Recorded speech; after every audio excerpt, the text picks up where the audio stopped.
Leitura do Código Civil dos atos unilaterais, artigo 854 a 965. Dos atos unilaterais, capítulo 1, da promessa de recompensa. Aquele que por anúncios públicos se compromete a recompensar ou gratificar a quem preencha certa condição ou desempenhe certo serviço contrai a obrigação de cumprir o comprometido. Quem quer que, nos termos do artigo antecedente, fizer o serviço ou satisfizer a condição, ainda que não pelo interesse da promessa, poderá exigir a recompensa estipulada. Antes de prestado o serviço ou preenchida a condição, pode o promitente revogar a promessa, conquanto que faça com a mesma publicidade. Se houver assinado prazo à execução da tarefa, entender-se-á que a renúncia, o arbítrio de retirar durante ela a oferta. O candidato de boa-fé que houver feito despesas terá direito a reembolso. Se o ato contemplado da promessa for praticado por mais de um indivíduo, terá direito à recompensa o que primeiro executou. Sendo simultânea a execução, a cada um tocará o quinhão igual na recompensa. Se esta não for divisível, conferir-se-á por sorteio, e o que obtiver a coisa dará ao outro o valor do seu quinhão. Nos concursos que se abrirem com promessas públicas de recompensa, é condição essencial para se valer a fixação de um prazo, observadas também as disposições no parágrafo seguintes. A decisão da pessoa nomeada nos anúncios como juiz obriga os interessados. Em falta de pessoas designadas para julgar o mérito dos trabalhos que se apresentarem, entender-se-á que o promitente se reservou essa função. Se os trabalhos tiverem mérito igual, proceder-se-á de acordo com 857 e 858. As obras premiadas nos concursos de que trata o artigo antecedente só ficarão pertencendo ao promitente, se assim for estipulado na publicação da promessa. Da gestão de negócios. Aquele que, sem autorização do interessado, intervém na gestão de negócio alheio, dirigi-lo-á segundo o interesse e a vontade presumível do seu dono, ficando responsável a este e as pessoas com que tratar. Se a gestão for iniciada contra a vontade manifesta ou presumível do interessado, responderá o gestor até pelos casos fortuitos, não provando que teriam sobrevindo ainda quando se houvesse abatido. No caso do artigo antecedente, se os prejuízos da gestão excederem o seu proveito, poderá o dono do negócio exigir que o gestor restitua as coisas ao estado anterior ou indenize a diferença. Tanto que possa comunicar ao gestor, ao dono do negócio, a gestão que assumiu, aguardando-lhe a resposta, se da espera não resultar o perigo.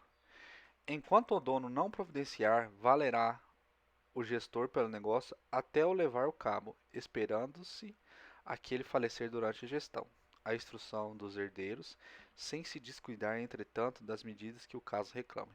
O gestor envidará toda a sua diligência habitual na administração do negócio, ressarcindo ao dono o prejuízo resultante de qualquer culpa na gestão. Se o gestor se fizer substituir por outro, responderá pelas faltas do substituto, ainda que seja pessoa idônea, sem prejuízo da ação que a ele ou ao dono do negócio contra ele possa caber. Havendo mais de um gestor, solidária será a sua responsabilidade. O gestor responde pelo caso fortuito quando fizer operações arriscadas, ainda que o dono costumasse fazê-las, ou quando preterir interesse deixe em proveito interesses seus. Querendo o dono aproveitar-se da gestão, será obrigado a indenizar o gestor das despesas necessárias que tiver feito e dos prejuízos que por motivo da gestão houver sofrido. Se o negócio for utilmente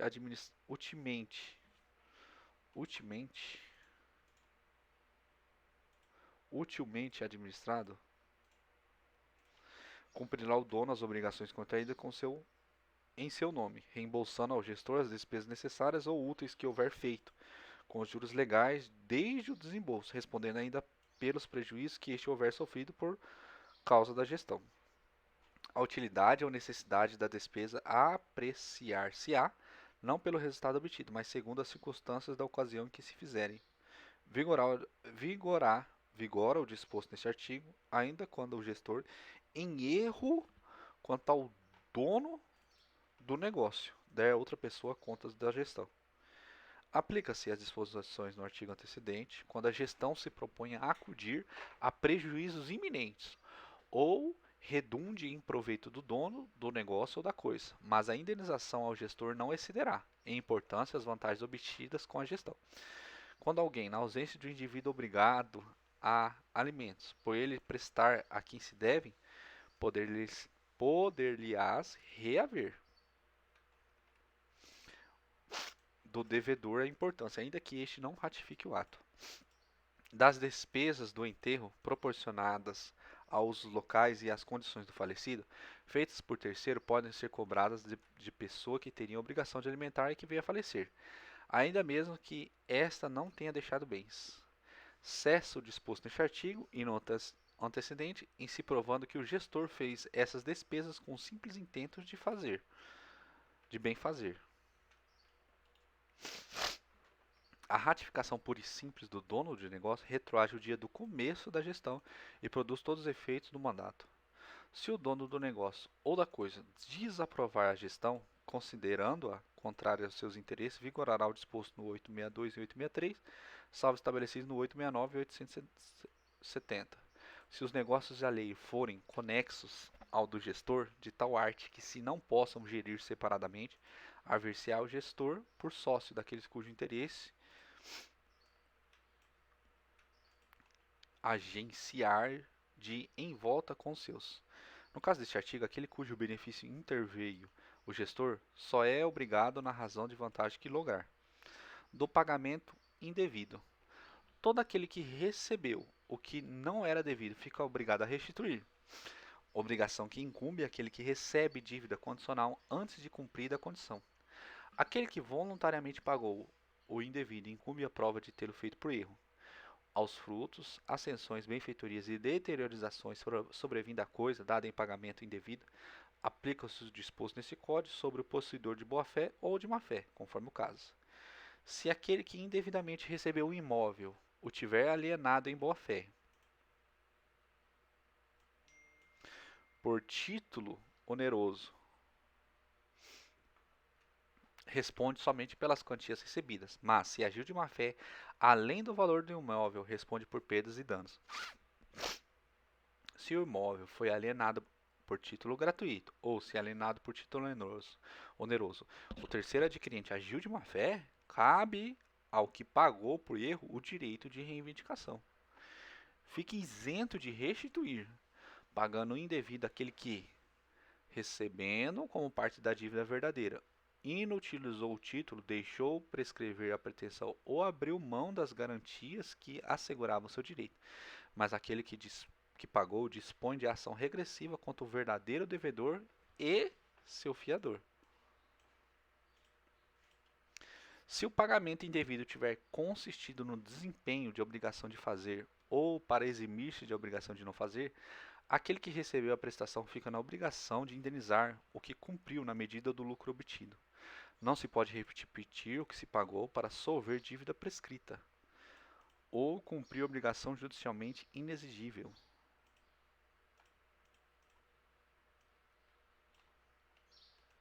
Não terá direito à repetição aquele que deu alguma coisa para obter fim ilícito, imoral ou proibido por lei. No caso deste artigo, o que se deu reverterá em favor do estabelecimento local de beneficência, a critério do juiz. Capítulo 4 do enriquecimento sem causa. Aquele que sem justa causa se enriquecer a custo de outrem será obrigado a restituir o indevidamente auferido, feita a atualização dos valores monetários. Se o enriquecimento tiver por objeto coisa determinada, quem a recebeu é obrigado a restituí-la, e, se a coisa não mais subsistir, a restituição se fará do valor do bem na época em que foi exigido. A restituição é devida, não só quando não tem havido causa que justifique o enriquecimento, mas também se esta deixou de existir. Não caberá restituição por enriquecimento se a lei conferir aos lesados outros meios para se ressarcir dos prejuízos sofridos. Título 8 dos títulos de crédito, disposições gerais. O título de crédito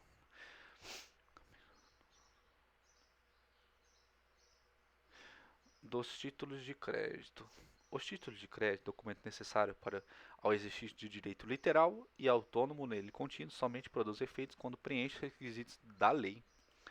A omissão de qualquer requisito legal que tire ao escrito a sua validade como título de crédito não implica a invalidade do negócio jurídico que deu origem. Deve o título de crédito conter a data da emissão, a indicação precisa dos direitos que confere e a assinatura do emitente. É à vista o título de crédito que não contenha indicação do vencimento.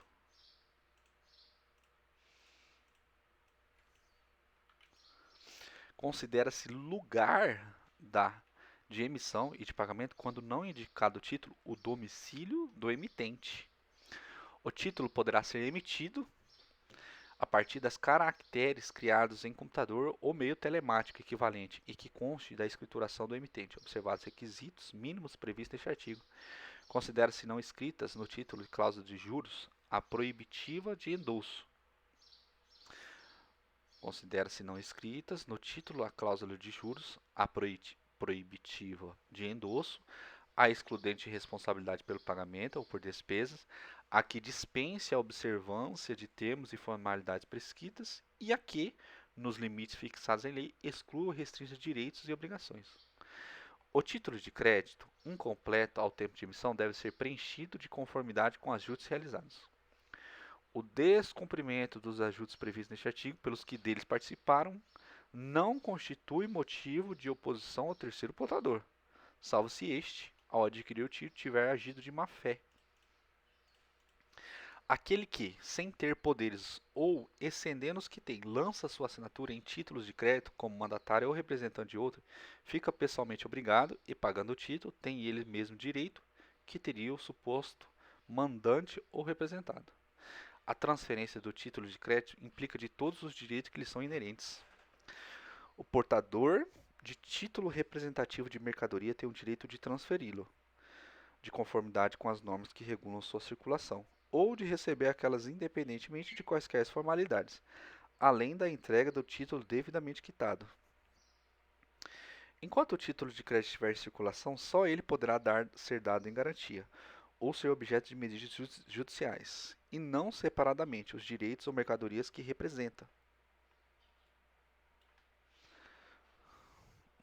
O título de crédito não pode ser reivindicado do portador, que adquiriu de boa fé e na conformidade das normas que disciplinam sua circulação.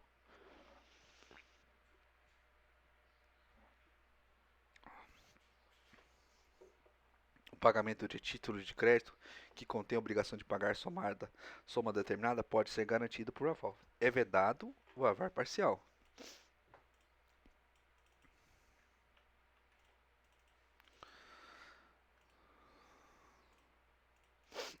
O aval deve ser dado no verso ou no anverso do próprio título. Para a validade do aval, dado no anverso do título, é suficiente a simples assinatura do avalista. Considera-se não escrito o aval cancelado. O avalista equipara-se àquele cujo nome indicar, na falta de indicação, ao emitente ou devedor final. Pagando o título, tem o avalista ação de regresso contra o seu avalizado e demais cobrigados anteriores. Subsiste a responsabilidade do avalista, ainda que nula a obrigação daquele a quem se equipara, a menos que a nulidade decorra de vício de forma. O aval posterior ao vencimento produz os mesmos efeitos do anteriormente dado. Fica validamente desonerado o devedor que paga a título de crédito ao legítimo portador, no vencimento sem oposição, salvo se agiu de má fé. Pagando, pode o devedor exigir do credor, além da entrega do título, quitação regular. Não é o credor obrigado a receber o pagamento antes do vencimento do título, e aquele que o paga antes do vencimento fica responsável pela validade do pagamento. No vencimento, não pode o credor recusar o pagamento, ainda que parcial.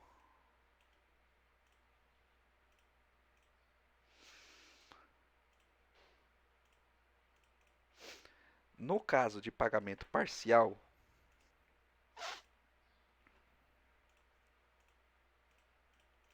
em que se não opera a tradição do título. Além da quitação em separado, outra deverá ser firmada no próprio título. Salvo disposição diversa em lei especial, regem-se os títulos de crédito pelo disposto neste Código. Capítulo 2. Do título ao portador. A transferência de título ao portador se faz por uma simples tradição. Por simples tradição. O possuidor do título ao portador tem direito à prestação nele indicada, mediante sua simples apresentação ao devedor. A prestação é devida, ainda que o título tenha entrado em circulação contra a vontade do emitente. O devedor só poderá opor ao portador exceções fundadas em direito pessoal ou em nulidade de sua obrigação. É nulo o título ao portador emitido sem autorização de lei especial.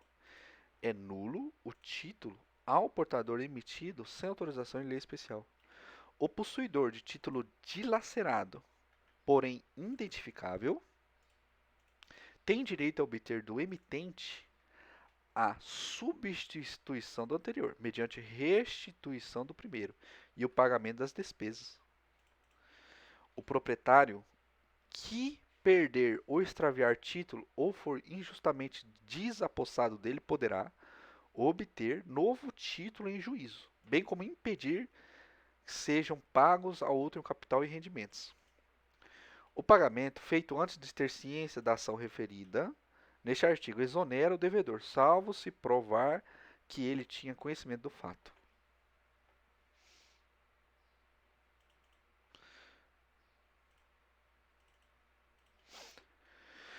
Capítulo 3 da título à ordem. O endosso deve ser lançado pelo endosso no verso ou anverso do próprio título.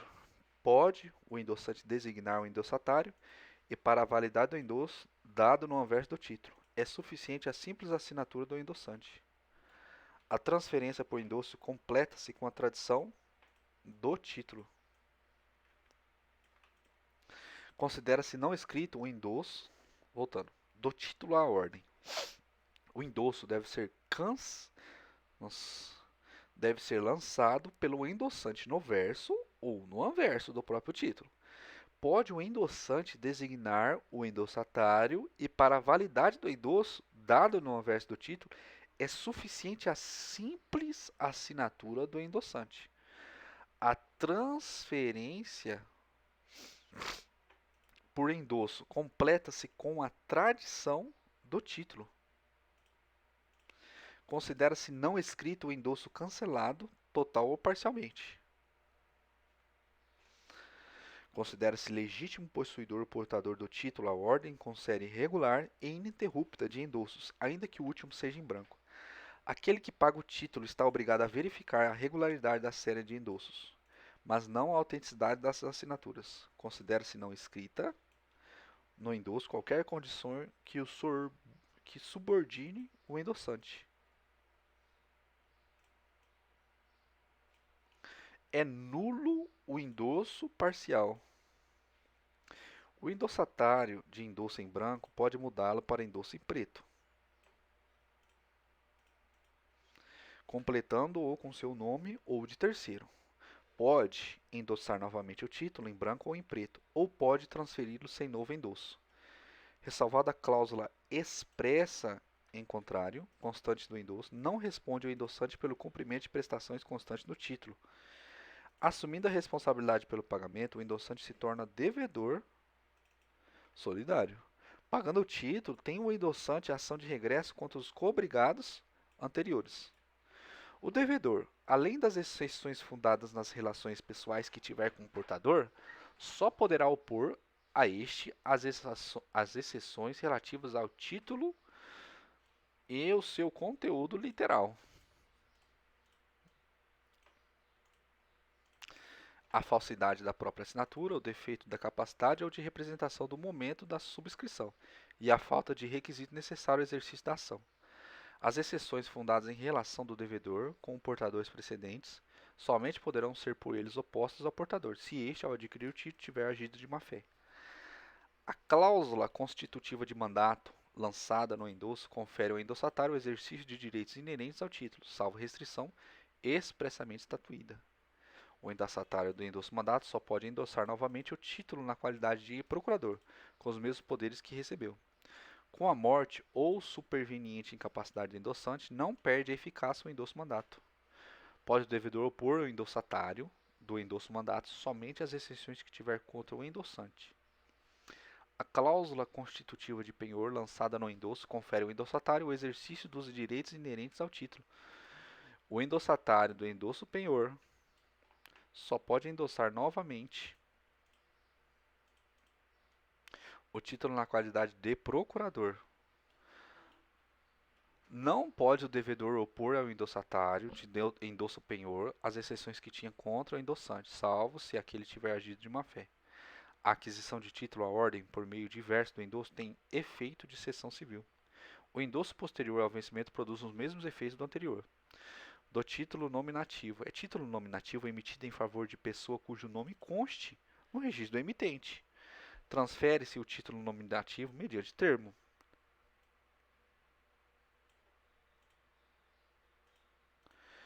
Em registro do emitente, assinado pelo proprietário e pelo adquirente. O título nominativo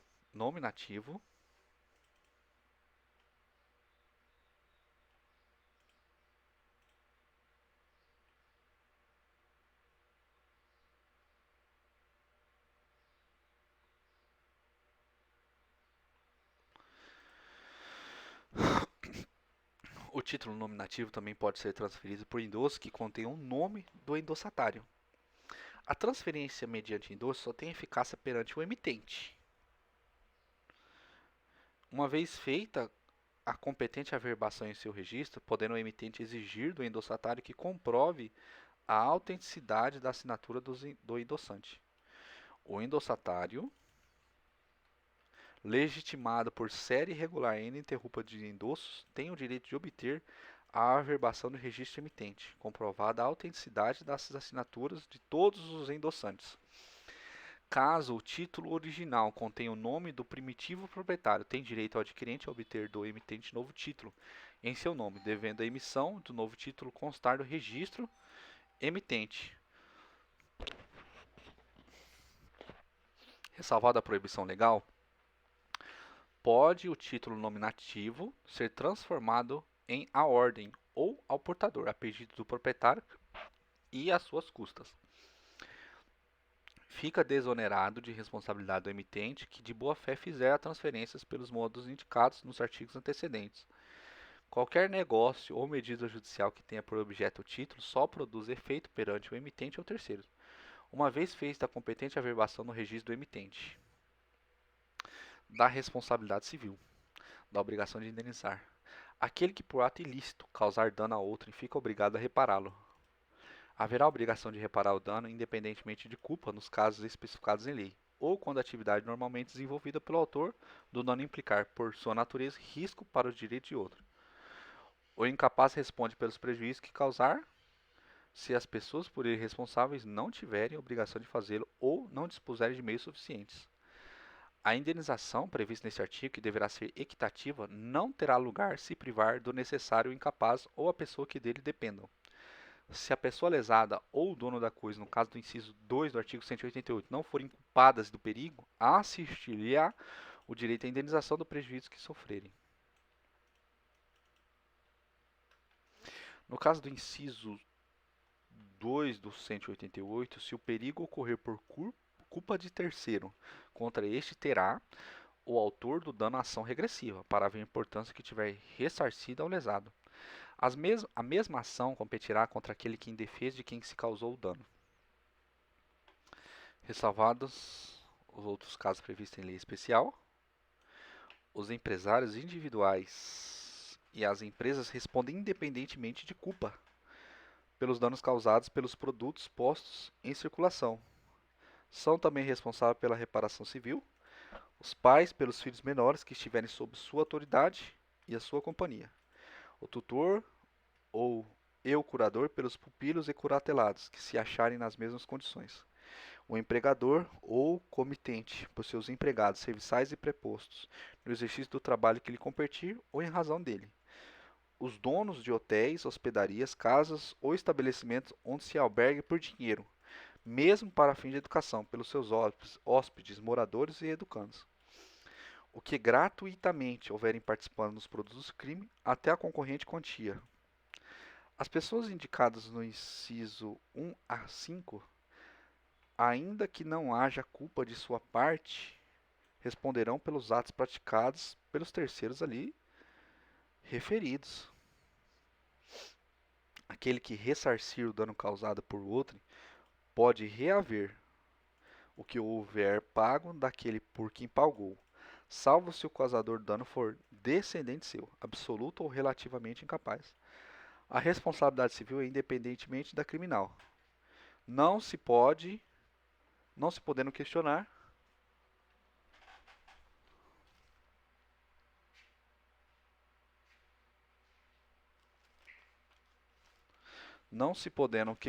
mais sobre a existência de fato ou quem seja o seu autor, quando essas questões se acharem decididas no juízo criminal.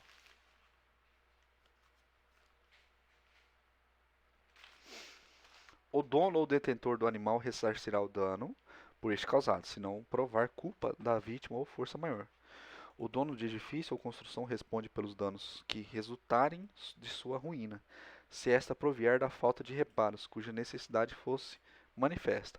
Aquele que habitar prédio ou parte dele responde pelo dano proveniente da coisa que dele caírem, ou forem lançados em lugar indevido.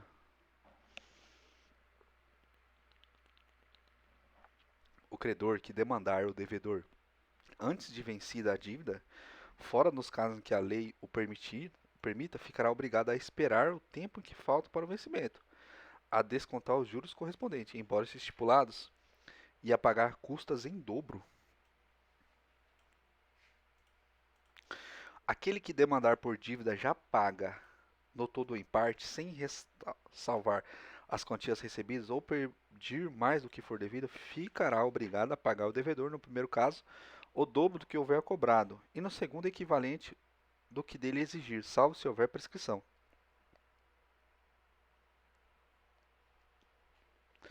As penas previstas no artigo 939 e 940 não se aplicarão quando o autor desistir da ação antes de contestada a lide, salvo ao réu o direito de haver indenização por algum prejuízo que prove ter sofrido.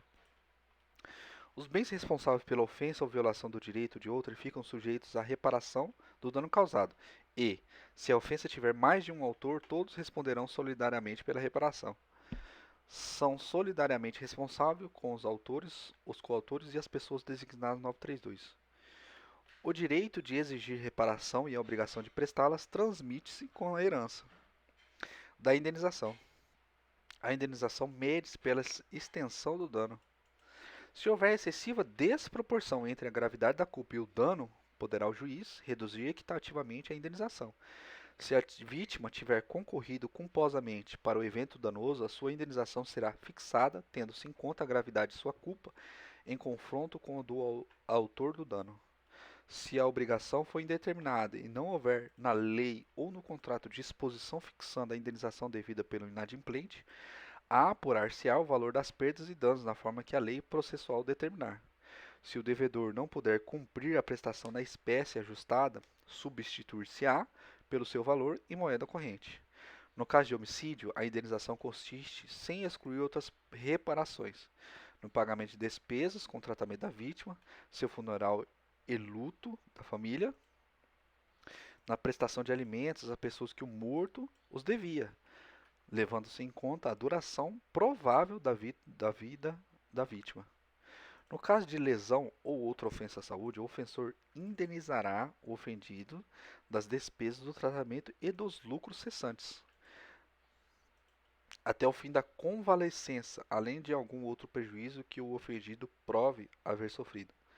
Se da ofensa resultar defeito pelo ofendido, pelo qual o ofendido não possa exercer o seu ofício ou profissão, ou se lhe diminua a capacidade de trabalho, a indenização, além das despesas do tratamento e lucros cessantes até o fim da convalescença, incluirá pensão correspondente à importância do trabalho que se inabilitou ou da depreciação que ele sofreu. O prejudicado, se preferir, poderá exigir que a indenização seja arbitrada e paga de uma só vez. O disposto 948, 949 e 950 aplica-se ainda no caso de indenização devida por aquele que, no exercício de atividade profissional por negligência, imprudência ou imperícia causar a morte do paciente, agravar-lhe ao mal, causar-lhe a lesão ou inabilitá-lo para o trabalho. Havendo usurpação ou esbulho do alheio, além da restituição da coisa, a indenização consistirá em pagar o valor de suas deteriorizações e o devido título de lucros cessantes. Faltando a coisa, dever-se-á reembolsar seu equivalente ao prejudicado.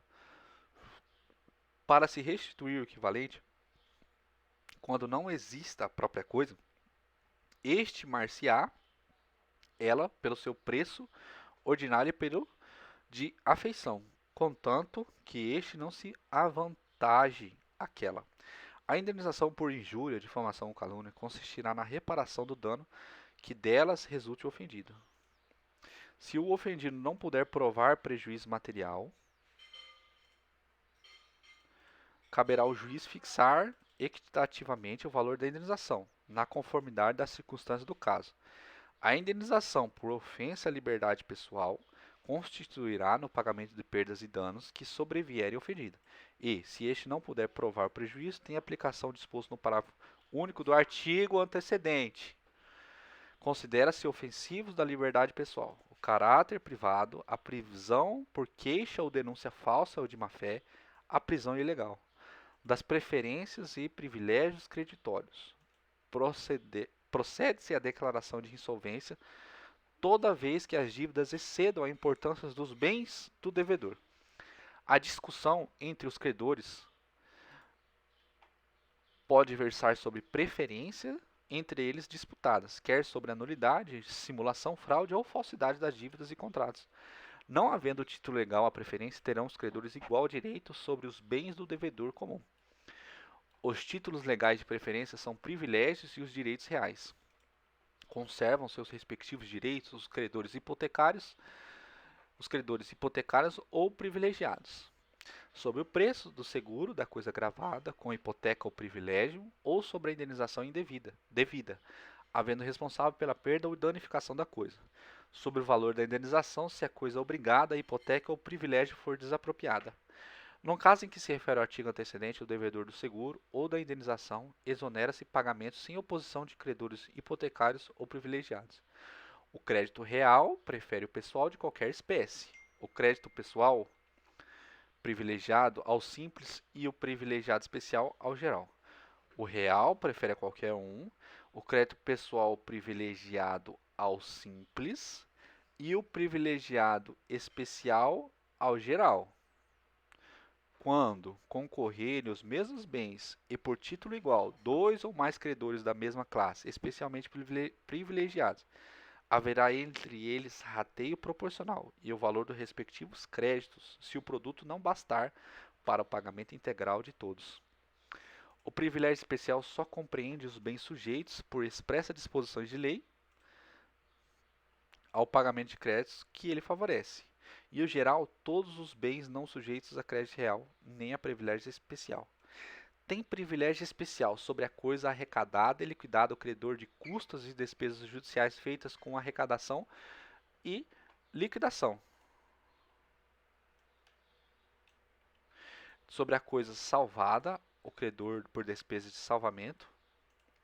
Sobre a coisa beneficiada, o credor por benfeitorias necessárias ou úteis. Sobre os prédios rústicos ou urbanos, fábricas, oficinas ou qualquer outras construções. O credor de materiais, dinheiro ou serviços para sua edificação, reconstrução ou melhoramento.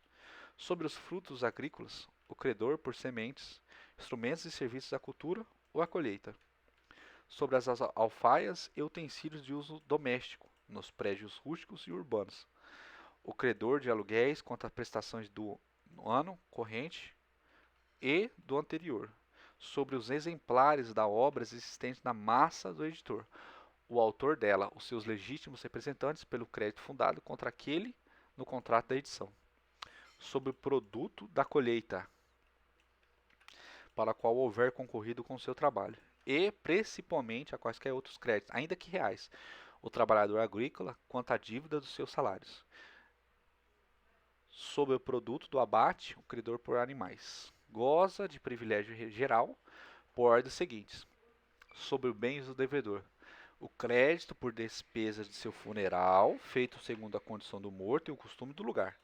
O crédito por custas judiciais ou por despesas com arrecadação e liquidação de massa. Crédito com despesas com luto do cônjuge sobrevivo e dos filhos do devedor falido, se forem moderadas. O crédito por despesas com doença do que faleceu o devedor no semestre anterior à sua morte, o crédito pelos gastos necessários à mantença do devedor falido e sua família, no trimestre anterior ao falecido.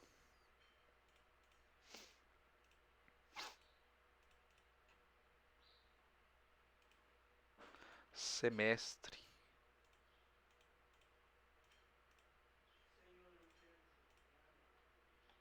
O crédito pelo imposto devido à fazenda pública no ano corrente e no anterior. O crédito pelos salários dos empregados do serviço doméstico do devedor nos seus derradeiros 6 meses de vida.